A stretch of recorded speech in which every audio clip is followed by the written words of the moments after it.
जैसा कि last episode में हमने देखा कि हाओशान और नाइट चार की आपस में लड़ाई हो रही थी और काफी मुश्किलों का सामना करते हुए हाओशान मैच जीत गया था। लेकिन नाइट फोर को अपनी हार मंजूर नहीं हुई थी और वो रिमैच करना चाहता है, लेकिन ऐसा करना रूल्स के खिलाफ है। इसलिए रेफरी या होस्ट उसे रोकने की जब कोशिश करता है तो वो रेफरी को ही धक्का मार देता है। ये देखकर एल्डर को काफी गुस्सा आता है और वो खड़ा होकर उसे कहता है कि तुमने नाइट टेंपल के रूल्स तोड़े हैं, इसलिए तुम्हें सजा मिलेगी।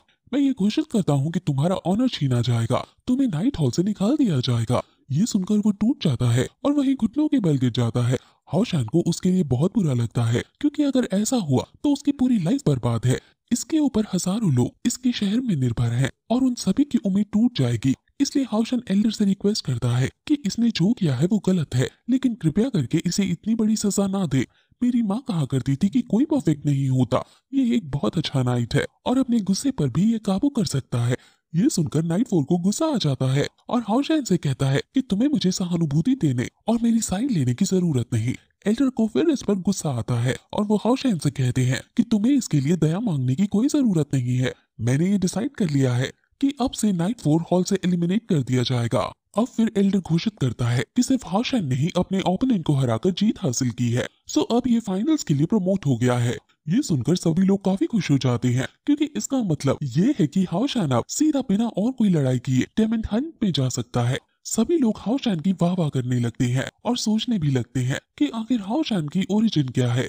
ये सिर्फ ओडिन सिटी के एक छोटे से टेम्पल हॉल से है। इसके शहर का किसी ने नाम भी नहीं सुना और ये इतना जीनियस आखिर कैसे हो सकता है। और फिर मैच खत्म हो जाता है और थोड़ी देर बाद हम लिनसेन और टीचर ये हुआ को देखते हैं, जो हाओशान और एल्डर को बात करते हुए देखते हैं और फिर उसके सामने आकर उन्हें ग्रीट करते हैं। एल्डर कहते हैं कि तुम्हारा स्टूडेंट काफी अच्छा है और जो आज इसे ग्लोरी मिली है वो ये डिजर्व करता है और अब मैं इसके नेक्स्ट परफॉर्मेंस के लिए उत्सुक हूँ। वो फिर बाय बोलकर वहाँ से चले जाते हैं। लिनसेन हाओशान को कांग्रेट्स करती है, क्योंकि वो सबसे पहले फाइनल्स में एडवांस हुआ है, यानी कि वो फर्स्ट आया है। अब ये हुआ हाओशान से पूछता है कि आखिर तुम और एल्डर क्या बात कर रहे थे, जिस पर हाओशान बताता है कि एल्डर चाहते हैं कि नाइट फोर हाओशान का नाइट ऑफ एनलाइटमेंट बने, लेकिन मैंने उसे मना कर दिया। ये हुआ शॉक हो जाता है, क्योंकि जो नाइट किसी का नाइट ऑफ एनलाइटमेंट बन जाता है वो उसका दास बन जाता है और उसे स्लेव नाइट कहा जाता है। यानी एल्डर नाइट फोर को स्लेव नाइट बनाना चाहते हैं। वो एक तरह से अपने मास्टर की एक स्ट्रॉन्ग शील्ड है, जो अपने मास्टर नाइट के साथ रहता है और अपने मास्टर का लॉयल पार्टनर बना रहता है। वो अपने मास्टर के लिए हर एक सैक्रिफाइस देने को रेडी होता है।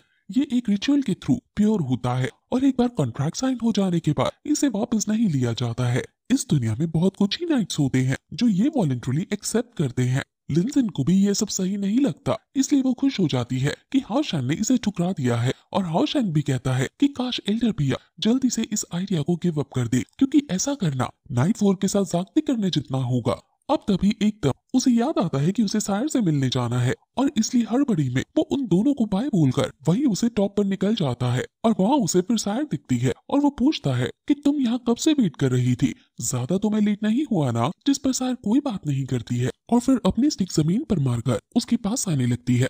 आसपास तभी उसके अंदर से काफी इंटेंस मर्जरस ऑरा निकलने लगता है और पत्तियां उड़ने लगती हैं। फिर से उसके बॉडीगार्ड्स झाड़ियों में छुपकर ये सब देख रहे थे।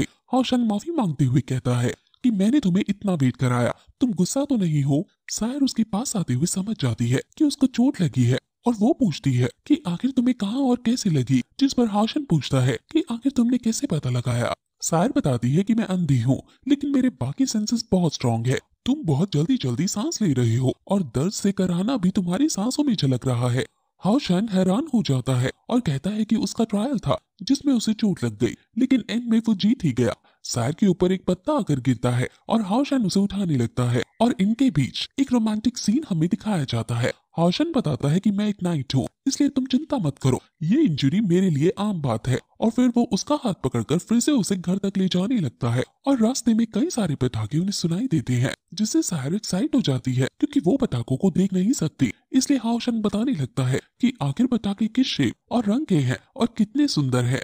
वो उसके हाथ पर ये सब बता रहा था और सायर को ये काफी अच्छा लग रहा था। और अब चलते चलते वो रात को फाइनली घर आ जाते हैं और सायर कहती है कि मैं कल भी तुम्हारा इंतजार करूंगी। और फिर हाओशान से वो अपना ध्यान रखने और कम चोट खाने के लिए कहती है, जिस पर हाओशान कहता है कि मैं इसका वादा नहीं कर सकता, क्योंकि मैं एक नाइट हूँ और इंजरी आना मेरी किस्मत में लिखा है। मुझे वर्ल्ड को प्रोटेक्ट करने के लिए बेटर बनना ही पड़ेगा। अब हाओशन फिर वहाँ से चला जाता है और उसके जाते ही वो तुरंत सबसे पहले अपने बॉडीगार्ड्स को बुलाती है और कहती है कि आज के मैच के बारे में पता करो और उसे ढूंढो जिसने हाओशन को इंजरी दी है, और हाओशन के घर पहुंचने से पहले उसके घर पर हर तरह की दवाई भिजवा दो। इससे पता चलता है कि आखिर शायर हाओशन की कितनी केयर करती है। वही हमें पता चलता है कि नाइट 4 का नाम हान यू है और ये और कोई नहीं बल्कि इसी एल्डर का ग्रैंडसन है। एल्डर हान यू से कहते हैं कि आखिर तुम्हें पता भी है कि तुम कहाँ गलत हुए। हान यू कहता है कि मैंने आपसे 1000 बार कह रखा है, जिस पर एल्डर गुस्सा करते हुए कहते हैं कि अगर तुम 10,000 बार भी कह दो तो भी मैं तुमसे पूछता रहूंगा। हान यू पूछता है कि आखिर आपने मुझे बुलाया क्यों है, जिस पर वो उसे जोरदार तमाचा मारते हैं और कहते हैं कि अब मैं तुम्हें दोबारा कभी नहीं बुलाऊंगा और ना अब तुम घर से बाहर निकल सकते हो, तुमने मेरी नाक कटा दी है। ये सुनकर हान यू को भी गुस्सा आ जाता है और कहता है कि आपने कभी मेरे बारे में सोचा ही नहीं, आपने हमेशा सिर्फ अपने एल्डर कमांडर चीफ की पोजीशन को ध्यान में रखते हुए ही फैसले किए, इसलिए आपने मेरे पेरेंट्स को भी युद्ध में सबसे आगे लड़ने को भेजकर मरवा दिया। वही हमें हान यू का पास दिखाया जाता है जिसमें उसके ताता ने उसके पेरेंट्स को आर्मी में लीड करने को बोला और उसके पेरेंट्स फिर उसी युद्ध में मारे गए। एल्डर कहते हैं कि तुम अब तक गलत समझते हो, मैं एक नाइट हूँ, तुम्हारे पिता एक नाइट थे और तुम्हारे पिता खतरा जानते थे, लेकिन उन्होंने ये जानते हुए भी युद्ध में आगे जाना बेहतर समझा। लेकिन तुम अपनी तरफ देखो, तुमने अपनी जीत के लिए रेफरी तक को धक्का दे दिया। क्या तुम्हें अब भी लगता है कि तुम नाइट कहलाए जाने के लायक हो? वो उसे और भी डांटते हैं, जिस पर वो गुस्से में पूछता है कि आखिर आप क्या चाहते हो, कि मुझे क्या करना चाहिए, जिस पर वो कहता है कि तुम्हें नाइट हॉल से एलिमिनेट कर दिया गया है।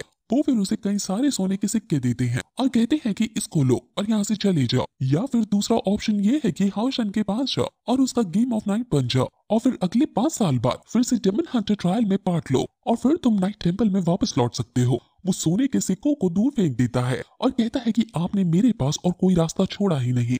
एल्डर कहते हैं कि उसका सपोर्टिंग नाइट बनने में कुछ गलत नहीं है, क्योंकि ऐसा करने पर तुम उसके साथ डेमन हंट पर भी जा सकते हो और फ्यूचर में डिवाइन सील भी हासिल कर सकते हो।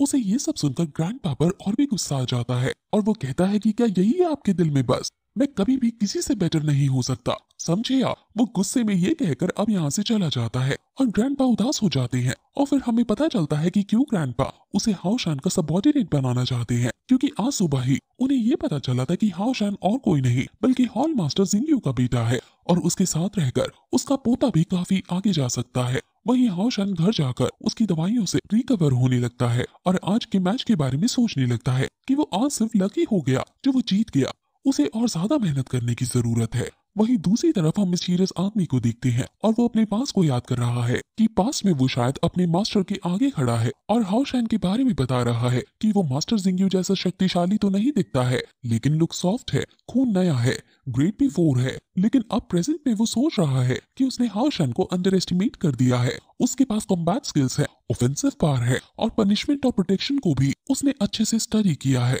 वो हाओशन से मिलने के लिए काफी उत्सुक है और इसी के साथ ये एपिसोड यहीं खत्म हो जाता है।